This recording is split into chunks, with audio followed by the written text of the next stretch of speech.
मुस्लिम उलमा इकराम नहीं, बहुत सारे मज़ाहिब के अन्य धर्मगुरु इस बात पर बात करते हैं कि हमको सूद से बचना है। मैं भी थोड़े दिन पहले एक धर्मगुरु को सुन रहा था, तो उन्होंने कहा कि अगर आप सूद का काम करते हैं तो ये आपके आने वाली नस्लों को इसका खामियाजा भुगतना पड़ेगा। तो आज से 1450 साल पहले हुजूर अकरम सल्लल्लाहु अलैहि वसल्लम ने हमको बताया कि सूद हराम है तुम्हारे लिए। ये प्रोपेगेंडा यहूदियों ने चलाया।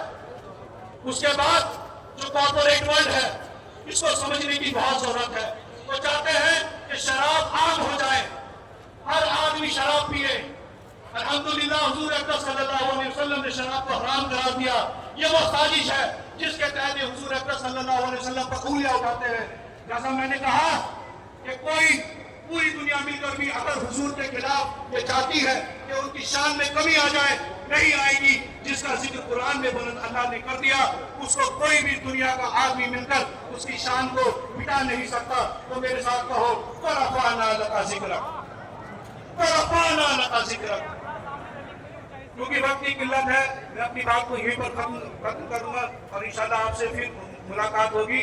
यह हम तो यहाँ आए हैं, एक ऐसे कानून के लिए आए हैं कि एक ऐसा कानून बने। हिंदुस्तान के आईन ने हमको अधिकार दिया है, और अगर ये कानून नहीं बनता तो आगे के लिए सुन लीजिए, इंशाअल्लाह हम सब जंतर मंतर और दिल्ली, अगर हमको वहां पर जाना पड़ा तो इंशाअल्लाह हम सब जाने के लिए तैयार होंगे। हाथ उठाकर गवाही दे, हाथ उठाकर गवाही दे, क्या इस कानून के लिए दिल्ली के लिए तैयार हो? इस कानून के लिए संसद के लिए तैयार हो? दिल्ली की सड़कों पर, दिल्ली में संसद में बैठे हुए तमाम सांसदों को, उन तमाम बहरे स्पीकरों को, उन तमाम बहरी हुकूमतों को हम याद दिलाते, ये ऐलान करते हैं कि अगर हमको अपने अधिकारों के लिए दिल्ली की कूच करनी पड़ी तो इंशाअल्लाह हम यहाँ से पैदल यात्रा दिल्ली की भी करेंगे इंशाअल्लाह। अस्सलाम वालेकुम।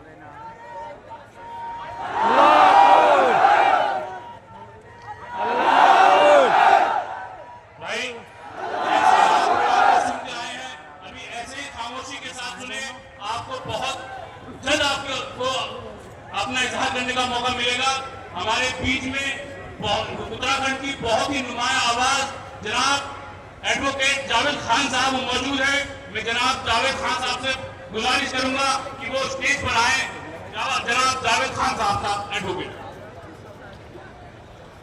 अस्सलाम वालेकुम वरहमतुल्लाहि वबरकातुहू। मेरे प्यारे साथियों, मेरे बुजुर्गवार, स्टेज पे बैठे हुए बहुत सारे आलिम और यहाँ आए नौजवान साथी, आप सबने यहाँ आकर समय दिया और हमारे हुजूर अकबर सल्लल्लाहु अलैहि वसल्लम की शान में जो गुस्ताखी और भी नबियों की शान में और कई तरीके से फेसबुक और इस पर जो आजकल जातियाँ हो रही हैं, वो सब हम लोग रोज उस पर अपने मोबाइलों पर देखते हैं, आप सब भी देखते हैं। ये ताकत, ये मोबाइल पर बोलने की ताकत है, ये हमारे देश हिंदुस्तान के संविधान ने ताकत दी है, और चुप रहने की ताकत भी इसी संविधान में दी है। हम इस संविधान का नाजायज फायदा उठाकर हम उस पर उल्ट जरूर बोलते हैं। आज हम उसी संविधान को लेकर ये मांग कर रहे हैं कि संविधान में इतना बदलाव किया जाए। ये जो लोग जो हमारे यहाँ कुछ लोग बोलते हैं और दूसरी तरफ भी कुछ लोग बोलते हैं और जगह भी बोलते हैं, देश विदेश में हर जगह हर किसी को आजादी है बोलने की।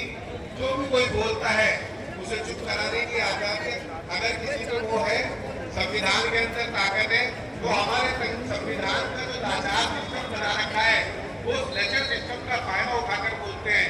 हम आज आप लोगों को यहाँ बुलाकर इस देश के प्रधानमंत्री से, राष्ट्रपति से, गृह मंत्री से हम आज यही मांग कर रहे हैं कि इस कानून को इतना सख्त कर दे कि आदमी अपनी जबान को किसी की भी धर्म और मजहब के ऊपर ना बोले, उसे जेल जाना पड़े। साथियों, हम लोगों को इस देश में हमारी तादाद कम नहीं है, लेकिन हम लोगों को निर्जय का बिल्कुल गिना जाता है। तो हम अपनी ताकत का एहसास और अपनी ताकत का, अपनी भागीदारी का एहसास इस सरकार को अगर हम दिलाना चाहते हैं और हम उसको अपनी ताकत बनकर इस देश में अगर अपनी एक आवाज बनकर अगर हम सब अपने एक उस पर आ जाए तो इस देश की सत्ता की चाबी बिना हमारे वो ताला खुल नहीं सकता, बिना आप लोगों के ताला वो खुल नहीं सकता। आप लोगों को अपने निर्भोर की ताकत, अपनी ताकत समझनी चाहिए। हम लोगों ने आगे तय किया है आने वाले टाइम में 2-3 महीने के अंदर हम ये जो रोज आए दिन फेसबुक और यूट्यूब पे हम लोगों को सुनने मिलता है, वो किसी भी मजहब की बुराई हो, हमारा दीन, हमारा ईमान ये नहीं सिखाता कि हम किसी की बेइज्जती करें, किसी की बेइज्जती करें, चाहे वो कितना ही बड़ा आलिम हो, चाहे कितना ही छोटा इंसान हो, या कोई भगवान हो, या कोई हमारे पैगंबर, हमारे रसूल, हमारे अल्लाह हो। हमारा दीन किसी को नहीं सिखाता। इसलिए हम आने वाले 3 महीने के अंदर अगर सब ठीक रहा तो हम 3 महीने के अंदर अपनी आवाज को लेके, आप सबकी आवाज को लेके, अपनी ताकत को लेके हम सब लोग दिल्ली की सड़कों पर खड़े होंगे और इस देश से मिशन 1 करोड़, 2 करोड़, 5 करोड़ हम सब लोग वहां इकट्ठे होंगे। हम प्रधानमंत्री की आंख में आंख मिला के हम राष्ट्रपति से निवेदन करेंगे कि इस कानून को सख्त से सख्त बनाया जाए। सिर्फ इतना कर दिया जाए कि इसमें नॉन बेलेबल धारा बने, जो आदमी को जेल जाने का डर हो और उस जेल जाने के डर से कोई भी इंसान इस देश के अंदर किसी भी ऊंचे दर्जा वाले आदमी के लिए, किसी भगवान के लिए, किसी के लिए कोई 2 शब्द ऐसे शब्द ना निकाले जिससे उसके समाज को, उसको ठेस पहुंचे, उसके समाज को बेइज्जती हो। इस तरीके से देश में अराजकता का माहौल होता है। एक दूसरे के खिलाफ ये लोग मन में जहर जो भूल रहे थे वो आज सड़कों पे खुल के आज आ रहा है। तो हमें ऐसी ताकतों को हटाना है। मेरे भाइयों, मैं आपसे एक बार फिर आखिरी में, क्योंकि आज समय की वो है, मैं आखिरी में आपसे फिर वो करूंगा कि आज आप लोग यहाँ से अहद लेके जाएंगे।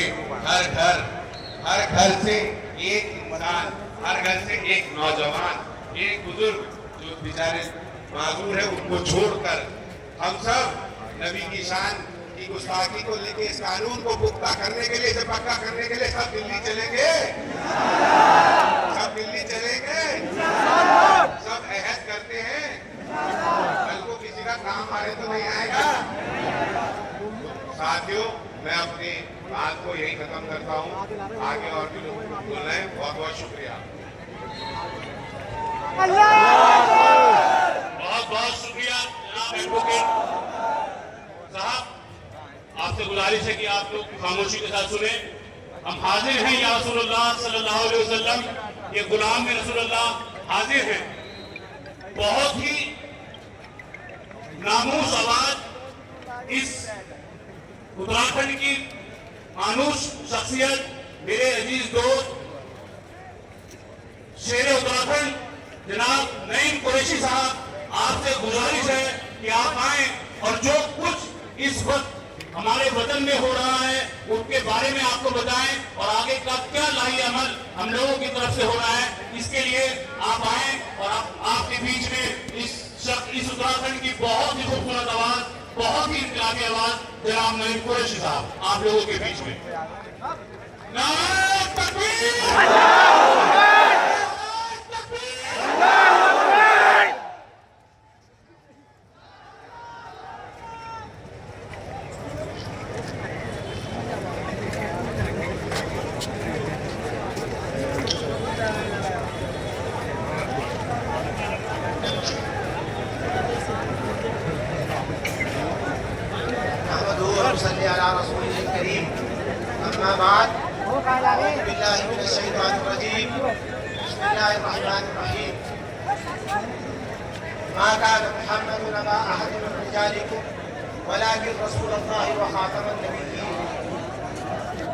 जिसने कुछ सीखा न हो इंसान से, इल्म पाया हो फकत रहमान से, जो न हो शागिर्द बस उस्ताद हो, बेपढ़े सब इल्म असबुद याद हो, जिसका नाम है मोहम्मद उससे आलम है मुमज्जद।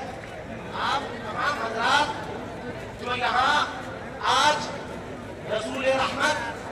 शफीए मुअज़्ज़म, नबी मुहतशम, अल्लाह के प्यारे, उम्मत के सहारे, रब के महबूब, दानाए गयूब, मालिक रिकाब व उमम, फख्रे अरब व अजम, वालिए कौन व मका, सय्याहे लामका, सरनशीन महवशा, माहे खूबा, लतिफ़ाए दौरा, शहंशाहे हसीना, जलवाए सुबह अज़ल, नूरे ज़ाते लम यज़ल, ख्वाहिशे तकवीन आलम, फ़ख्रे आदम व बनी आदम, राज़दारे मा औहा, साहिबे मा तग़ा, साहिबे अलम नशा, मासूमे आमिना, हज़रत मोहम्मद मुस्तफ़ा सल्लल्लाहु अलैहि वसल्लम की शान में अपने दिल की गहराइयों से दुरूद का नजराना पेश करने के बाद आप हज़रात के सामने आज चंद बातें रखना चाहता हूँ। कुरान तो ईमान बताता है उन्हें और ईमान कहता है कि ईमान की जान है वो। देखिए आज एक प्रोपेगेंडे के तहत हुजूर अक़दस सल्लल्लाहु अलैहि वसल्लम के शायान शान एक बार नहीं, दो बार नहीं, तीन बार नहीं, मुल्क के मुख्तलिफ हिस्सों में, अलग-अलग हिस्सों में हुजूर अक़दस सल्लल्लाहु अलैहि वसल्लम की गुस्ताखी एक एजेंडे के तहत की जा रही है, लेकिन इस एजेंडे का जवाब अल्लाह कुरान करीम में अब से 1400 साल पहले दे चुके हैं। जब यहूदियों ने ताना दिया, देखो हाथ हिला रहे हैं, या अय्युहल्लज़ीना आमनू ला तक़ूलू राइना व क़ूलू इंज़ुरना वस्माऊ हरा जाल दिख रहा है सामने। हम और आगे चले तो कुरान में हुजूर अक़दस सल्लल्लाहु अलैहि वसल्लम की खत्म नबूवत की दलील दी मा का मुहम्मद अबा आदम फिर रिजालत के रसूलुल्लाह व खातमुन नबिय्यीन। कुरान ने कैसी तारीफ करी, इन्ना अरसलनाका शाहिदन व बशीरन व नज़ीरा व दाइयन इला अल्लाहि बिइज़्निही व सिराजन मुनीरा। कुरान करीम ने कैसे तारीफ करी, मा ज़ाग़ल